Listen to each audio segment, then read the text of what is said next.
Fala, minha rapaziada do Canetando, tudo bem com vocês? Acabou de acabar aí pelas eliminatórias sul-americanas para a Copa do Mundo, Equador e Brasil, estreia de Carlo Ancelotti aí à frente do comando técnico da nossa seleção brasileira. O Brasil acabou empatando em 0 a 0 com o Equador jogando em Guayaquil, no estádio do Barcelona de Guayaquil.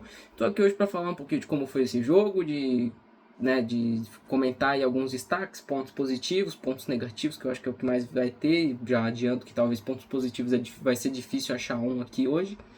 E tentar fazer uma previsão aí de como vai ser o jogo aí na próxima rodada contra o Paraguai aí, aqui em São Paulo, na Neoquímica Arena.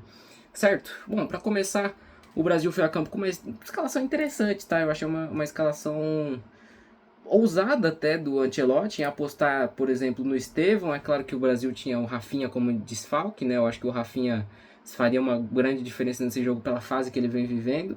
Ele veio com o Estevão, voltou já com o Casemiro já titular, fez um trio de meio campo interessante com o Jéssica e o Bruno Guimarães. E na defesa ali, mais ou menos o básico do que a gente já conhece, mas com a novidade do Alex Ribeiro, né? O Alexandre, se eu não me engano que é o nome dele, do Lyon, do Lille ou do Lyon? Do Lille. Peço perdão aí pelo embaraço. E também fez uma boa partida. Eu acho que se for destacar um jogador da seleção brasileira aí, levando em consideração que era a estreia desse Alexandre Ribeiro, ele foi muito bem, muito seguro. Tem uma história muito bonita aí, né? Na transmissão, o Luiz Roberto e o Roger Flores comentaram bastante sobre isso. Fez uma boa estreia na seleção, uma boa partida que dá uma moral aí para o zagueiro, né, para ser convocado mais vezes. Do lado do Equador, a gente via muitos desfalques, como, por exemplo, jogadores que jogavam aqui no Brasil, como o Plata e o Ener Valencia. O ataque estava desfalcado, né, do Equador, e acabou que os jogadores que se destacaram no time do Equador foram jogadores mais defensivos. Eu destaco a partida do Caicedo, que conseguiu anular bem ali o lado direito do Brasil, no lado tanto no ataque quanto na defesa, na criação de jogo. E o Hincapié, aliás, dos dois zagueiros, né? O Hincapié e o Pátio do PSG, o Hincapié do Bayer Leverkusen, os dois fizeram uma boa partida, conseguiram também anular ali o Richarlison no primeiro tempo, que foi muito mal, e o restante do jogo fizeram um jogo seguro, mesmo com o goleiro sendo reserva, né? Porque o goleiro titular acabou sentindo no aquecimento, também não teve muito trabalho, nem muita dificuldade aí contra esse time do Brasil no dia de hoje.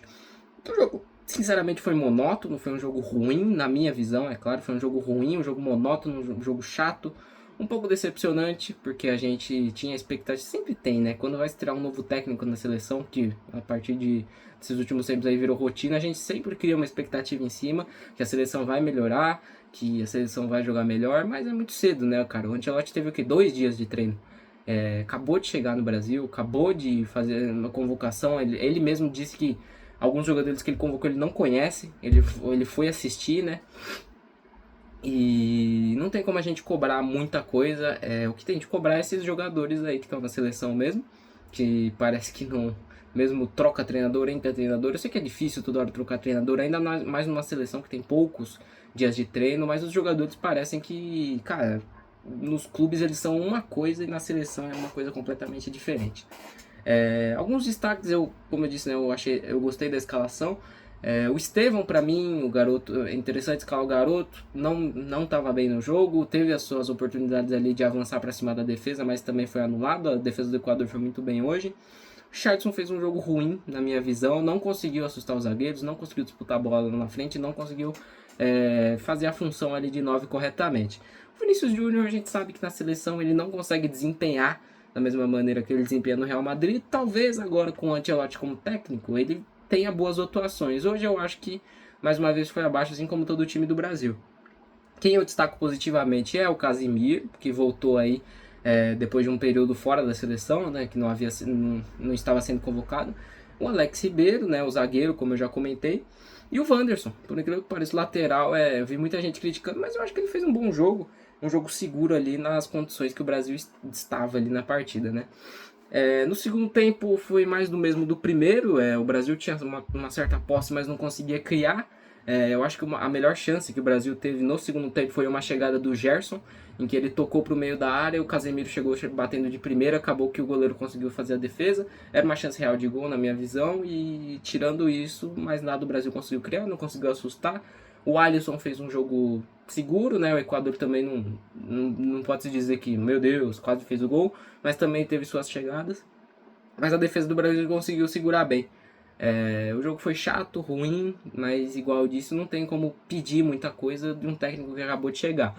Quem tem que ser cobrado são os jogadores que estão aí há não sei quanto tempo e nada resolvem, né? A gente sabe que a questão técnica é muito importante, a questão de ter um líder ali, ter um comandante, mas às vezes a gente tem que pensar que esses jogadores aí jogam nos melhores clubes do mundo, alguns aí campeões da Champions League, finalistas de Champions League, campeões de seus respectivos clubes, jogando o fino da bola, chegam na seleção, não conseguem desempenhar o mesmo papel que desempenham nos seus clubes. Preocupante, o Brasil aí tá mal nas classificatórias, né? Tá em terceiro lugar, se não me engano. Deixa eu me conferir aqui. Qualificações da Copa do Mundo, o Brasil está em quarto lugar, tá atrás de Equador e Paraguai, que são os dois times que vai enfrentar essa data FIFA. O Equador empate, né? O Brasil tem 22 pontos. A Argentina tá jogando agora, né? Tá vencendo aí o time do Chile, que tá sendo uma vergonha aí nessas eliminatórias. E eu acho muito difícil o Brasil conseguir esse primeiro lugar, ainda mais pelo que a gente viu hoje. O Brasil precisava de uma vitória, precisava de 2 vitórias aí contra o Equador e contra o Paraguai, e torcer por um resultado controverso aí da seleção do Equador, para o Brasil conseguir se classificar já para a Copa do Mundo.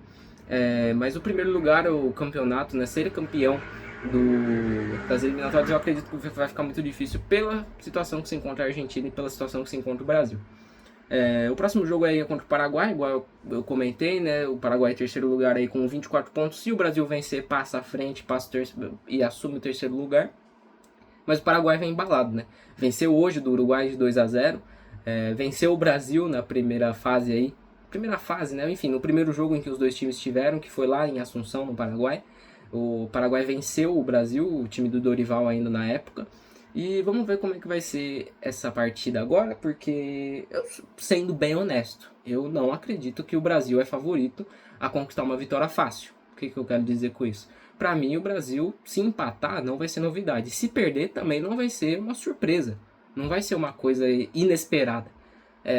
Uma vitória, claro, é essencial, até obrigatória, né, pelo nível da nossa seleção e pela seleção do Paraguai, mas a gente já viu que esse nível que o Brasil aparenta ter não se coloca em campo.